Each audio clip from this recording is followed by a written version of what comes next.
और वो रघुकुल की रीत तो ये प्रसिद्ध है, राम घराने की रीत तो ये प्रसिद्ध है।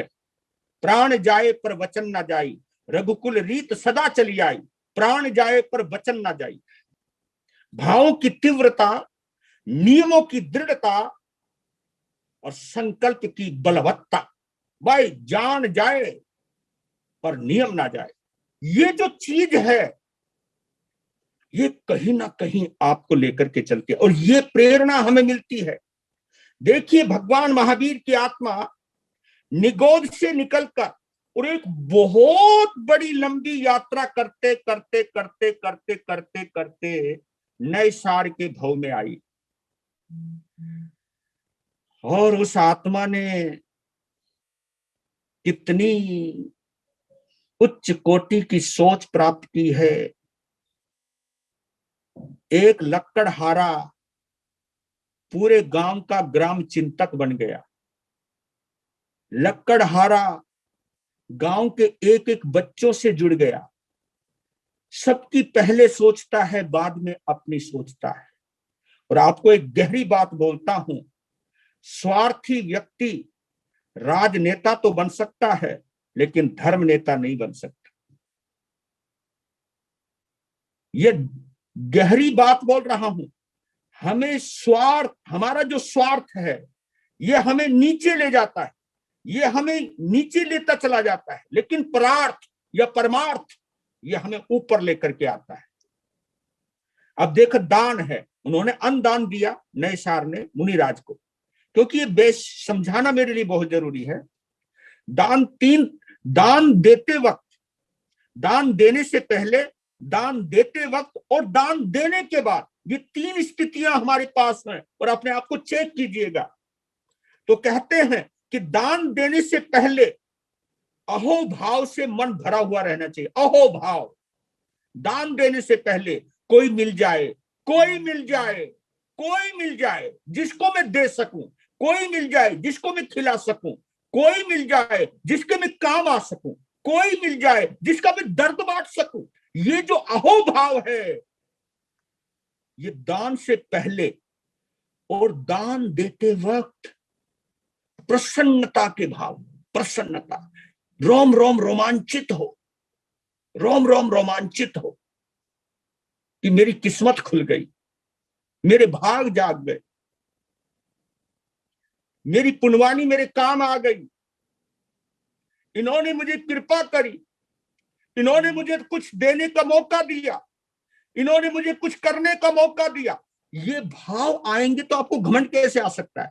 ये भाव आपको और विनम्र बन जाएंगे और जिसको तुम दे रहे हो उसके प्रति आप कृतज्ञ हो जाओगे, उसके प्रति अहोभाव से भर जाओगे।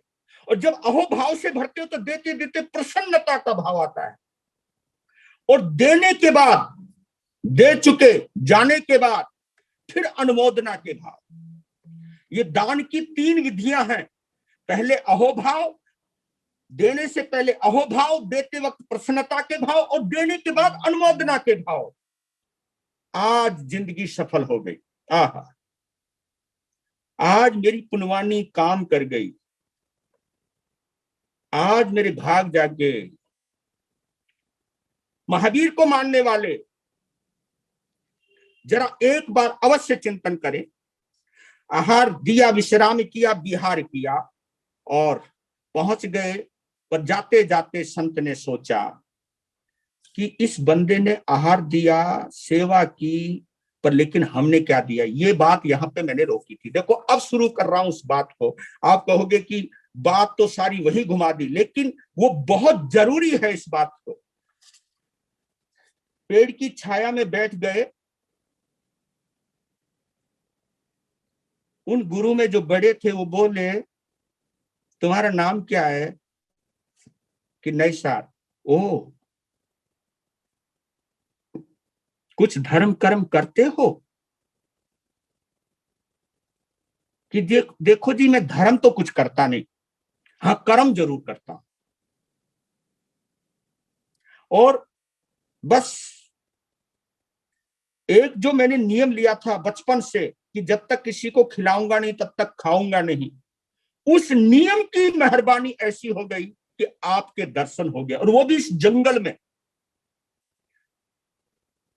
सभी को रास्ता बताने वाले रास्ते से भटक गए, यानी आप मेरे को लाभ देने के लिए रास्ता भटक गए। मुझको आज आहार देना था आपको, आप मुझे मिल गए, मैं बड़ा प्रसन्न हूं, मैं बड़ा आनंदित हूं। आज तुम्हें पता नहीं गुरुदेव, मेरी रोम रोम में कितनी खुशी अपार हो रही है, मैं उसे समेट नहीं पा रहा हूं।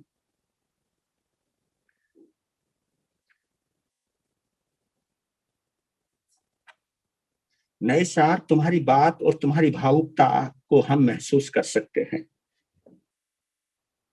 लेकिन मैं तुम्हें थोड़ी गहरी बातें ले जाना चाहता हूं, गहरी बातें समझाना चाहता हूं और सरल शब्दों में समझाना चाहता हूं।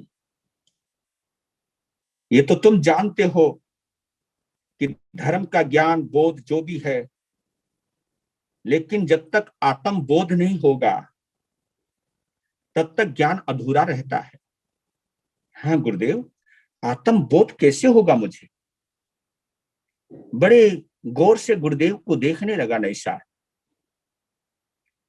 और गुरुदेव ने उसकी आंखों में आंखें डालकर मैत्री भाव भरते हुए उसको समझाना शुरू किया।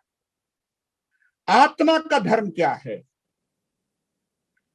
और ये नए सार ऐसे सुन रहा है, ऐसे सुन रहा है जैसे कोई प्यासा व्यक्ति पानी पी रहा हो, और पानी पिलाने वाले के प्रति जो भाव है, जो सोच रहा है कि इस बंदे ने मेरी जिंदगी बचा दी है, इतना भावुक हो रहा है, भावुक हो रहा है नैसार। क्या यार भगवान है, आज क्या गजब का सिद्धांत दे रहे हैं। शरीर से मन, शरीर से आत्मा की यात्रा करवा रहे हैं। वाह गुरुदेव, ये आपने बिल्कुल सही कहा, और ये मेरी समझ में आ गया है। शरीर का धर्म क्या है, मन का धर्म क्या है, मन की चालाकी क्या है, मन में क्या बवाल है, अब आत्मा का धर्म क्या है, ये बताने की कृपा करें। तब कहा नैसार, आत्मा का धर्म है ना भरना ना खाली करना। वाह नौके जी, कैसे कि हाँ, ये आत्मा का धर्म है, ना भरना ना खाली करना। क्योंकि शरीर में भरा जाता है तो खाली होता जाता है, मन में भरा जाता है तो खाली होने की संभावना नहीं है, क्योंकि मन तो ऐसे ही है। देखो एक और उपमा देता हूं मन और शरीर को समझाने के लिए। शरीर ऐसे है जैसे कोई बाल्टी, बाल्टी का साइज निश्चित है, चाहे वो 20 लीटर की है, चाहे वो 30 लीटर की है, लेकिन एक साइज है। लेकिन उसकी साइज का पता कब चलता है? जब नीचे वो लगी हुई तलहटी लगी हुई हो, बंद हो, तो पानी 20 लीटर 30 लीटर तक आता है, फिर उसके बाद निकलने लग जाता है। लेकिन आप कल्पना करो, बाहर से बाल्टी तो एक जैसी हो, लेकिन उसके नीचे तली जो लगी हुई है, जो पानी को थामती है, वो जो तली लगी हुई है जिसकी वजह से पानी ऊपर आता है, वो अगर तली ना हो, बाकी सब चीज वैसी ही हो, फिर कितना ही पानी डालो, कितना ही पानी डालो, बाल्टी कभी भर सकती है क्या? वो बाल्टी कभी नहीं भरेगी। तो आपके शरीर जो है, उस शरीर की तो इसलिए कहता हूं, इंसान की जरूरतें पूरी हो सकती हैं, लेकिन इच्छाएं कभी पूरी नहीं होती। और कहने वाले ने तो इतना कहा है कि जरूरतें फकीरों की भी पूरी होती हैं और ख्वाहिशें बादशाहों की भी अधूरी रहती हैं। फकीरों की भी जरूरतें पूरी हो जाती हैं, लेकिन ख्वाहिशें यानी इच्छाएं बादशाहों की भी अधूरी रहती हैं। लेकिन आत्मा का जो धर्म है, ना शरीर का धर्म है ना मन का धर्म है, वहां ना भरना है ना खाली करना है, वहां तटस्थता है, वहां नियमितता है, वहां स्वाभाविकता है, वहां एक रूपता है, वो अलग है। क्योंकि वो एक ऐसी चीज है, ऐसी चीज है। क्योंकि जब हम भगवान महावीर को देखते हैं, भगवान महावीर ने अपनी जीवन पद्धति से एक चीज सत्य साबित करी कि वो महलों में रहे तो भी तटस्थ रहे, और महलों के बाहर भी रहे तो भी क्योंकि जब आत्म रमण बढ़ता है तो ये नहीं, क्योंकि हमको सब चीज लगती है, परिवार लगता है, रिश्तेदारी लगती है, घर बार लगता है, सब चीज लगता है, और भगवान का जो जो आत्मा में प्रवेश कर जाता है वो संसार में रहता है फिर भी अलग रहता है।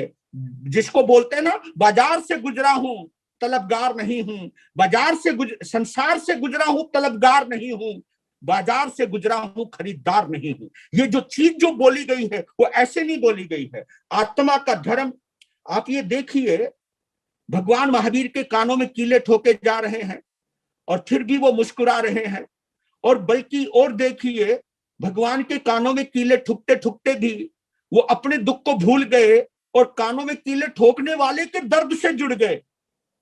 ये आत्मा का ज्ञान सिखाता है, ये भाव। इसलिए हे नैसार, जीवन में अरिहंत देव हैं हमारे, साधु निग्रंथ हैं हमारे, और केवली प्रारूपित यानी जो वीतराग हैं, जो राग द्वेष से पार हैं, उन्होंने जो कहा है वो धर्म है अपना। और इसके ऊपर तुम जरूर चिंतन करना, जरूर चिंतन करना, जरूर चिंतन करना।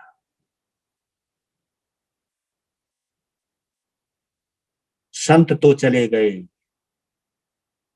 लेकिन नैसार वहीं बैठा का बैठा रह गया। आंखें मूंदने लगी, ध्यान की गहराई में उतरने लगा और सोचने लगा, क्या गजब है, मेरे शरीर में कितना बड़ा व्यक्तित्व है,